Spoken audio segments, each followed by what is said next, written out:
சொன்ன 3 விஷயத்தை நீங்க விசுவாசிக்கணும். அப்படிங்க. இவ்விதமாக நாம் விசுவாசத்தினாலே நீதிமான்கள் ஆக்கப்பட்டிருக்கிறபடியால் நம்முடைய கர்த்தராகிய இயேசு கிறிஸ்து மூலமாய் தேவனிடத்தில் சமாதானம் பெற்றோம். Very good.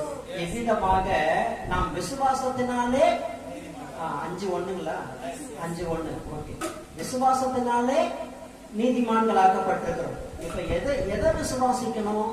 முதல்ல இயேசுவின் ரத்தத்தினாலே நான் நீதிமான் ஆக்கப்பட்டேன் என்று விசுவாசிக்கணும்.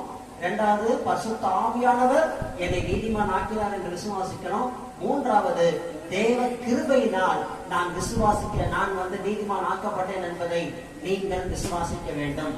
முதல்ல நீங்க உங்களை நீதிமான் விசுவாசிக்கணும். நீங்களே உங்களை நம்பாட்டி யார் உங்களை நம்புவா? நான் கேட்கிறேன்.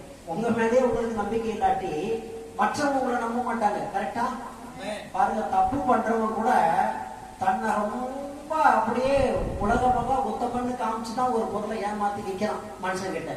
ஏன்னா அவனுக்கே ஒரு நம்பிக்கை இருக்குது, கண்டிப்பா இவங்களை ஏமாத்த முடியும். ஆனா நம்ம யாரையும் ஏமாத்தல, நம்ம உண்மையதான் விசுவாசிக்க சொல்லணும். அப்படியானால் இயேசு கிறிஸ்துவின் ரத்தம் என்னை நீதிமானாய் மாற்றியது, பரிசுத்த ஆவியானவர் என்னை நீதிமானாய் மாற்றினார், தேவனுடைய கிருபை என்னை நீதிமானாய் மாற்றியதுன்னு அப்படியே 100% நீங்க நம்பணும், விசுவாசிக்கணும். தூக்கத்துல தட்டி கேட்டாலும்